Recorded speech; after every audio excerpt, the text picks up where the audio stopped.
மக்கள் அனைவருக்கும் வணக்கம். நேத்துக்கு உச்சநீதிமன்றத்துல ஒரு 5 மனுவ ஒண்ணா சேர்த்து விசாரிச்சிருந்தாங்க. அது எது சம்மந்தம் அப்டின்னா, கரூர் சம்மந்தப்பட்டு ஒரு 5 மனு இருந்தது. அது எல்லாமே ஒண்ணா சேர்த்து விசாரிச்சுட்டு இருக்காங்க நேத்துக்கு உச்சநீதிமன்றத்துல. அது என்ன அப்டி சொல்லி பார்க்கும்போது, ஃபர்ஸ்ட் இந்த சென்னை உயர்நீதிமன்றத்துலருந்து வந்துருவோம். அப்பதான் நடக்கப்பட்ட அநீதிகள்லாம் உங்களுக்கு புரியும். என்னன்னா அப்டின்னா, சென்னை உயர்நீதிமன்றத்துல ஒரு பொதுநல மனு ஒண்ணு போடுறாங்க. சென்னை வில்லிவாக்கத்தை சேர்ந்த தினேஷ் அப்டின்ற ஒரு பொதுநல மனு ஒண்ணு போடுறாரு. என்ன அப்டின்னா, தமிழகத்துல இந்த மாரி அடுத்து பொதுக்கூட்டங்கள், ரோட் ஷோக்கெல்லாம் ஒரு கைட்லைன்ஸ் ஒன்று ஃப்ரேம் பண்ணணும். இது மாதிரி ரோட் ஷோ நடந்ததுன்னா இது கைட்லைன்ஸ், இந்த மாதிரி பொதுக்கூட்டம் நடந்ததுன்னா இந்த மாதிரி ஒரு கைட்லைன்ஸ் ஒன்று ஃப்ரேம் பண்ணணும். டிஜிபி ஃப்ரேம் பண்ணணும். அப்ப இந்த மாதிரி ஒரு பொது நலன் ஒன்று போடுறாங்க. அந்த இடத்துல தமிழக அரசு சார்பில் இந்த மாதிரி விசாரணை அந்த ஜட்ஜஸ்லாம், அந்த லாயர்ஸ்லாம் இருந்திருக்காங்க. அந்த இடத்துல இந்த மனுவை விசாரிச்ச நீதிபதி தலைமையில நம்ம விசாரிச்சிருக்கோம். என்ன சொல்றாங்க அப்படின்னா, ஆக்சுவலா இந்த இடத்துல டிவிகே சார்பா வாதாடுறதுக்கு யாருமே இல்லை. அந்த இடத்துல டிவிகே பத்தி கருத்து சொல்லியிருக்கணும் அப்படின்னா அந்த இடத்துல கொஞ்சம் தவிர்த்திருக்கலாம். ஜட்ஜி கூட தவிர்த்திருக்கலாம். அந்த ஜட்ஜி உள்நோக்கம் கற்பிக்கிறது கிடையாது. இது ஜட்ஜி தவிர்த்திருக்கலாம் அப்படின்னு சொல்றான். அந்த இடத்துல தமிழக அரசு சார்பா பாருங்க, விஜய் அந்த இடத்துல இல்ல, அந்த இடத்துல கிளம்பிட்டாரு பாருங்க, 1.5 மணி நேரத்துல ஏர்போர்ட் போயிட்டாரு பாருங்க அப்படின்ற மாதிரி வாதங்கள்லாம் வைக்க, இதை கேட்ட ஜட்ஜி அவரோட சொந்த கருத்து சொல்லியிருந்தாரு. இந்த சொந்த கருத்தா இருந்தாலும் இந்த ஹைகோர்ட்டோட பதிவேட்ல வரதா செய்யும். அதுல தலைமை பண்பே இல்ல அப்படின்ற மாதிரி கருத்துக்கள்லாம் சொல்லியிருந்தாங்க. அந்த மாதிரி ஆதவர்ஜினா போட்ட ட்வீட்லாம் சொல்லியிருந்தாங்க. அந்த ஆதவர்ஜினா ஒரு ட்வீட் ஒன்று போட்டிருந்தாரு, கலவரத்தை தூண்டுற மாதிரி ஒரு ட்வீட் ஒன்று போட்டிருந்தாரு.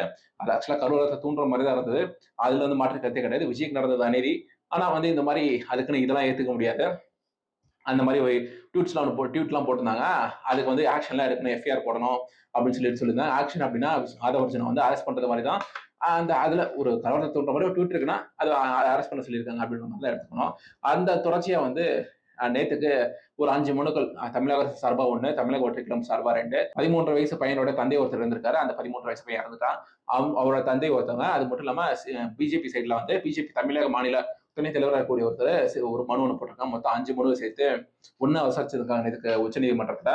விசாரிச்சவங்க என்ன சொல்றாங்க, ஃபர்ஸ்ட் தாவேகா தரப்புல வச்ச வாதங்கள் என்னன்னா அப்படின்னா, இந்த மாதிரி சென்னை உயர்நீதிமன்றத்துல மதுரை உயர்நீதிமன்ற கிளையில இந்த விசாரணை போயிட்டு இருக்க எப்படி சென்னை உயர்நீதிமன்றம் இந்த மாதிரி கருத்துக்கள் தெரிவிக்கலாம், எப்படி முதல்ல விசாரணை செய்யலாம் அப்படின்ற மாதிரி வாதங்களை வச்சாங்க. அப்புறம் முக்கியமான வாதங்கள் என்னன்னா, இந்த ரைட் சைட்ல உங்களுக்கு இது வைக்கிற பாருங்க, வாதங்களை முடிக்கிற பாருங்க. அந்த இடத்துல வாதங்கள் வச்சுட்டு இருக்கப்ப என்ன சொல்றாங்க அப்படின்னா, நைட்டு 7:30 மணிக்கு சம்பவம் நடக்குது. 7:30 மணிக்கு சம்பவம் நடக்குது. நைட்டு 10 மணிக்குள்ள டெத்ஸ் அறிவிச்சிடுறாங்க.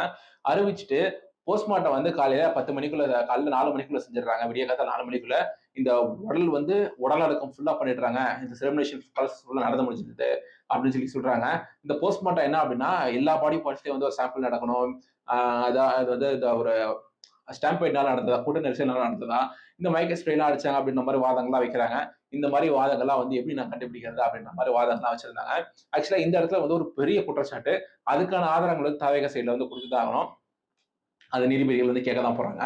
அந்த மாதிரி வாதங்கள்லாம் முன்வைக்க, இது கடைசியில என்ன சொன்னாங்க அப்படின்னா, எங்களுக்கு தனி நீதிபதி தலைமையில ஒரு விசாரணை ஒன்று வேணும் அப்படின்ற மாதிரி இந்த வாதங்கள்லாம் முன் வச்சிருந்தாங்க. தாவேகா சார்பில் முன் வச்சிருந்தாங்க. அது நல்லா பார்க்க முடிஞ்சது. அதுக்கப்புறம் சிபிஐ விசாரணை கேட்டு 2 மனு. ஒன்று பிஜேபியோட தமிழக துணைத் தலைவராக இருக்கக்கூடிய அவங்களும் அதுக்கப்புறம் இந்த 13 வயசு பையனோட தந்தை சொன்ன விசாரணை ஒண்ணுதான். சொன்ன வாதங்கள் ஒண்ணுதான். அவங்க என்ன சொல்றாங்கன்னா, தமிழக போலீஸ் மேல நம்பிக்கை இல்லை, இந்த ஒரு நபர் ஆணையம் அமைச்சிருந்தாங்க, அது போல நம்பிக்கை இல்லை. அதுல வெளி அமைப்பா இருக்கக்கூடிய சிபிஐ தான் விசாரிக்கணும் அப்படின்ற மாதிரி விஷயங்களா சொல்லிட்டாங்க.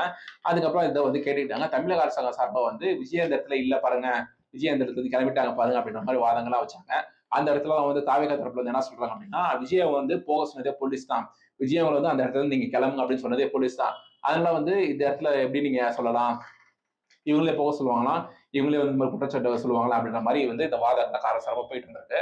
அந்த இடத்துல ஜட்ஜி என்ன சொல்றாங்க அப்படின்னா, இந்த இடத்துல விஜய் இருந்தாரா இல்லையா அப்படின்றது முக்கியமானது இல்ல, இந்த வழக்குக்கு அதுக்கு சம்பந்தம் இல்ல அப்படின்ற மாதிரி விஷயங்கள்லாம் சொல்லியிருந்தாங்க. இது போக போக ஏன் லேட்டா வந்தாலும் அந்த மாதிரி வாதங்கள்லாம் கேட்கதான் செய்வாங்க. தமிழக அரசு சார்பா அடுத்த வாதங்கள்லாம் வைக்கதான் போறாங்க. அந்த இடத்துல தமிழக அரசாங்கம் சார்பா என்ன சொல்றாங்க அப்படின்னா, எங்களுக்கு இது கொஞ்சம் டைம் வேணும், இது டைம் கொடுங்க, நாங்க மனு தாக்கல் செய்யறோம் அப்படின்ற மாதிரி சொல்றாங்க. இந்த ஆதாரங்கள்லாம் நாங்க தாக்கல் செய்யறோம், இந்த மாதிரி அடுத்தடுத்த வாதங்கள் முன்வைக்கிறோம் அப்படின்ற மாதிரி சொல்லி டைம் கேட்டிருக்காங்க. இறுதியா இதை சிபிஐ கிட்ட கொடுப்பாங்களா அப்படின்னா, கொஞ்சம் காலம் போகும். கொஞ்சம் காலம் அப்படின்னா ஒரு 2 மாசம் 3 மாசமா இருக்கலாம். ஏற்கனவே ஆம்ஸ்டாங் அப்படின்னு சொல்லிட்டு பெரம்பூர்ல ஒருத்தங்க படுகொலை செய்யப்பட்டாங்க. பிஎஸ்பியோட தமிழ்நாடு மாநில தலைவராக இருக்கக்கூடிய பகுஜன் சமாஜ் பார்ட்டியோட தமிழக மாநில தலைவராக இருக்கக்கூடியவங்க படுகொலை செய்யப்பட்டாங்க போன வருஷம். அவரை படுகொலை செய்யப்பட்ட உடனே தமிழக போலீஸ் தான் விசாரிச்சுட்டு இருக்காங்க. அவங்களோட மனைவியா இருக்கக்கூடியவங்க என்ன பண்றாங்க, திருமதி ஆம்ஸ்டாங் என்ன பண்றாங்க, அவங்க உச்சநீதிமன்றம், உயர்நீதிமன்றம், சென்னை உயர்நீதிமன்றம் எல்லாம் நாடி சிபிஐ விசாரணை வேணும்னு சொல்றாங்க. ஆனாலும் ஒரு ஒரு வருஷத்துக்கு இது வந்து என்ன பண்றாங்க, சென்னை உயர்நீதிமன்றமும் இவங்க விசாரிக்கட்டும். அவங்க விசாரிச்சதுக்கு அப்புறம் அவுட்கம் வரல அப்படின்னா நம்ம பார்க்கலாம் அப்படின்ற மாரி சொல்லிட்டு ஒரு ஒரு வருஷம் தமிழக போலீஸ்க்கு டைம் குடுத்தாங்க.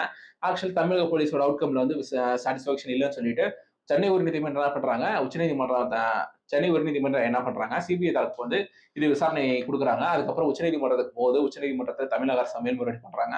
இத வந்து சிபிஐக்கு போனத எதிர்த்து மேல்முறையீடு பண்றாங்க. பண்ணத தொடர்ச்சியா தான் வந்து அதுக்கப்புறம் சிபிஐக்கு போனத வந்து உறுதிப்படுத்துறாங்க. அந்த மாரி இதுல மேல்முறையீடுகள் போகும். இந்த மாரி தமிழக போலீஸ்க்கு கொஞ்சம் டைம் குடுப்பாங்க. அதுக்கப்புறம் தான் இது ஆக்சுவலா இதுவரைக்கும் நடந்திருக்கிறது அப்படிதான் நடந்துட்டு இருக்கு.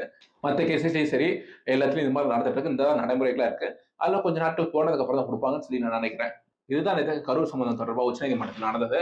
இந்த வீடியோ உங்களுக்கு பயனுள்ளதா இருக்குன்னு நினைக்கிறேன். இன்னொரு வீடியோல பார்ப்போம். பாய்.